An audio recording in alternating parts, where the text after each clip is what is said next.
So ഇന്ന് നമ്മൾ black warrant എന്ന് പറഞ്ഞ നെറ്റ്ഫ്ലിക്സിൻ്റെ ഒരു സീരീസ് പൊതുവെ വരുന്നുണ്ട്. വിക്രമാദിത്യ മോട്ട്വാനെ ചെയ്യുന്ന. സോ പുള്ളി ലാസ്റ്റ് ചെയ്ത കൺട്രോൾ എന്ന് പറഞ്ഞൊരു സിനിമ നെറ്റ്ഫ്ലിക്സ് ആയിരുന്നു. സോ ഇത് നെറ്റ്ഫ്ലിക്സിൻ്റെ സീരീസാണ്. സോ നമുക്ക് അതിൻ്റെ ട്രെയിലർ ഒന്ന് കണ്ടുനോക്കാം. 2 ദിവസമായത് വന്നിട്ട് നമ്മൾ കണ്ടില്ല, എന്താ സംഭവം നോക്കാം. ഇൻസ്പയർഡ് ബൈ ട്രൂ ഇവൻറ്റ്സ് നടക്കുന്നു. അതെന്തോ എഴുതിയിരിക്കുന്ന survival power and haunting truths hidden. Okay oh അങ്ങനെ ആയിരിക്കും ബ്ലാക്ക് വാറൻ്റ്. तू मेरा बच्चा है बेबी, मुझे पता है ये जेल की नौकरी तेरे लिए नहीं है. बताओ ना क्या काम करते तुम? Jailer, assistant superintendent. जेलर होने के ना 3 स्तंभ होते हैं: देखभाल, निगरानी और नियंत्रण। इतना सब तुम अकेले करते हो? वो मेरे डायरेक्ट सीनियर रजिश तोमर सर है। जेल में सबसे नाजुक चीज होती है रेपुटेशन। स्टाफ से लेके कैदी तक कोई इज्जत नहीं करेगा तेरी। नहीं सर, बाकी तो मेरे कलीग हैं, भैया और मांगट। यार बेराला था बोला बड़ा आइयो एक गार्डन कर दो इसकी। चल बोल बैठ। तो एक काम कर, मुझे दे दे। हाँ, नाइट ड्यूटी में प्रैक्टिस करूंगा। अच्छे से करना ड्यूटी। तू घर जा, मैं तेरे भले के लिए कह रहा हूँ। यहाँ टिक नहीं पाएगा, खा जाएंगे तुझे।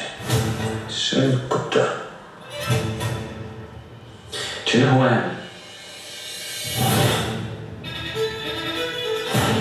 बिहार में ऐसी पता नहीं कितनी कहानी है। ना तो कोई कहता है और ना कोई सुनने को तैयार है। मैं सबको बोल दूंगा तुझे खुली छूट है, मगर मेरा स्टाफ सुरक्षित रहना चाहिए। आपको जैसे आपके स्टाफ की फिक्र है, वैसे मुझे मेरे लड़कों की। उन्हें मुझे भी तो दिखाना पड़ेगा तिहाड़ जेल में असली राज किसका है। अब तो खून बहेगा तमाशा। जो करना होगा मिलजुल के करना होगा भाई। मेरे तरीके से करेंगे? नहीं, तीनों मिलके करेंगे।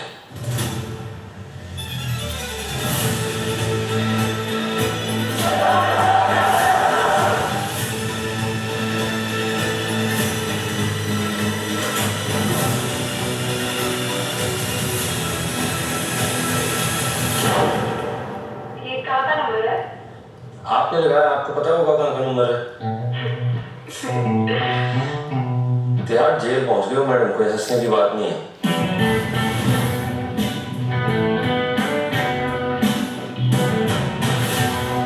സത്യാൻഷു സി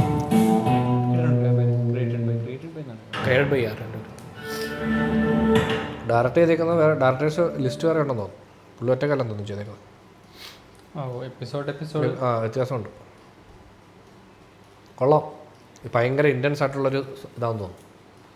ആക്ച്വലി നെറ്റ്ഫ്ലിക്സിൻ്റെ ഇന്ത്യൻ സീരീസുകൾ ഈ പറഞ്ഞ പോലെ അതിൻ്റെ എന്താ പറയുക അത്ര കണ്ട് അങ്ങോട്ട് ഹിറ്റാവാത്ത ഒരു സിറ്റുവേഷനാണ്. കാര്യം ഈ സേക്രഡ് ഗെയിംസിന് 2nd സീസൺ മുതൽ തുടങ്ങിയതാണ്. പിന്നെ അങ്ങോട്ട് ഇന്ത്യൻ സീരീസുകൾക്ക് അങ്ങനെ ഒരു ഭയങ്കര ഇതില്ല, ഒരു ഹൈപ്പ് വരുന്നതിന് മുമ്പ്. പക്ഷെ അത് വന്നതിന് ശേഷം അത് അത്രയും അതിനോട് നീതി പുലർത്തുന്നില്ല പലതും. സീരീസ് ലെവലിൽ അത്രയും എക്സ്റ്റെൻഡ് ചെയ്യത്തക്ക കഥകളല്ല. അത് തന്നെ, ഇതെല്ലാം ഒരു സീസൺ കഴിയുമ്പോഴത്തേക്കും തീരുന്ന പരിപാടിയാണ്. പിന്നെ വലിക്കാനുള്ള പരിപാടി. പക്ഷേ സേക്രഡ് ഗെയിംസ് അത് ഉണ്ടായിരുന്നു. സേക്രഡ് ഗെയിംസ് ഒരു ബേസിക്കലി ബുക്കിനെ എന്താ ബേസ് ചെയ്ത് ഇറക്കുന്നതാണ്. പക്ഷെ അത് ഫസ്റ്റ് സീസൺ ഞാൻ ഭയങ്കരമായിട്ട് ആസ്വദിച്ചു. 2nd സീസൺ ഭയങ്കര ഒരുമാതിരി കുഴഞ്ഞു പോയി. പക്ഷെ അതിന് രണ്ടിൻ്റെ അതിൻ്റെ മെയിൻ ക്രിയേറ്റേഴ്സ് ആരൊക്കെ? അനുരാഗ് കശ്യപും വിക്രമാദിത്യ മോട്ട്വാനെയും. പക്ഷെ അവരാ പുള്ളി നേരെ സീരീസിലേക്ക് ഫുള്ളി മാറിയത്. അല്ല, പിന്നെ വിക്രമാദിത്യ മോട്ട്വാനെ സിനിമ ബേസിക്കലി പുള്ളിയുടെ പടങ്ങൾക്ക് ഭയങ്കര വലിയൊരു ഹിറ്റൊന്നും പുള്ളിക്ക് കിട്ടിയിട്ടില്ല. ഒരുപാട് നല്ല പടം ചെയ്തിട്ടുണ്ടെങ്കിലും അതിന് ആ പടം അറിയിക്കുന്ന ലെവലുള്ള വിജയമൊന്നും പുള്ളിക്ക് കിട്ടുന്നില്ല. അപ്പോൾ പുള്ളി നോക്കുമ്പം സീരീസ് ചെയ്യുമ്പോൾ പുള്ളി കുറച്ചുകൂടെ ഫ്രീഡത്തിൽ ഈ സംഭവങ്ങൾ വർക്ക് ചെയ്യാൻ പറ്റുന്നുണ്ടായിരിക്കണം. മേ ബി അതുകൊണ്ട് ചില പടങ്ങൾക്ക് ഒരു കൾട്ട് ഫോളോയിങ് ഉണ്ട്. പുള്ളിയുടെ പടങ്ങൾക്ക് പുള്ളിക്കൊരു വലിയ ഫാൻ ബേസ് ഉണ്ട്. പുള്ളിയുടെ പടങ്ങൾക്ക് ഒരു വലിയ ഫോളോവേഴ്സും ഉണ്ട്. അതെ, കൺട്രോൾ നല്ല സിനിമയായിരുന്നു. കൺട്രോളിന് നല്ല റീച്ച് ഉണ്ടായിരുന്നു. അപ്പോൾ ഇതും 10-ാം തീയതിയാണ് റിലീസ് ത്രൂ നെറ്റ്ഫ്ലിക്സ്. സോ എല്ലാവർക്കും വീട്ടിൽ ഇരുന്ന് സൗകര്യപൂർവ്വം കാണാം. ട്രെയിലർ സ്റ്റാർട്ട് ചെയ്താൽ കുറച്ച് ഹ്യൂമർ, കുറച്ച് കോമഡി ഒരു വൈബ് ഉണ്ടായിരുന്നു അല്ലേ? ഹീറോയുടെ പ്രസന്റേഷൻ ഒരു പുതിയ പുള്ളി പുതിയ ആളാണ്. രസമുണ്ട്. അതൊരു പാവത്താൻ ഒരു ജയിലിലെ പാവത്താനാണ്. പക്ഷേ പുള്ളിയുടെ ഉദ്ദേശം എന്താ? പുള്ളി കണ്ണിങ്ങാണ് എന്താന്നുള്ളത് സംഭവം. ആരെങ്കിലും ഇതിൻ്റെ ബാക്കി സീരീസിൻ്റെ ആയിട്ട് അതെ, പുള്ളി നായികയോട് പറയുന്ന കാര്യങ്ങളും പിന്നെ നായികയെ നോക്കുന്നത് അങ്ങനെ കുറച്ച് എന്തോ പുള്ളിയുടെ ഉള്ളിലൊരു എന്തോ പ്ലാൻ ചെയ്യുന്നുണ്ട്. സോ ജനുവരി 10 റിലീസ് ത്രൂ നെറ്റ്ഫ്ലിക്സ്. എല്ലാവരും വീട്ടിൽ ഇരുന്ന് കണ്ട് ആസ്വദിക്കുക. Netflix and chill.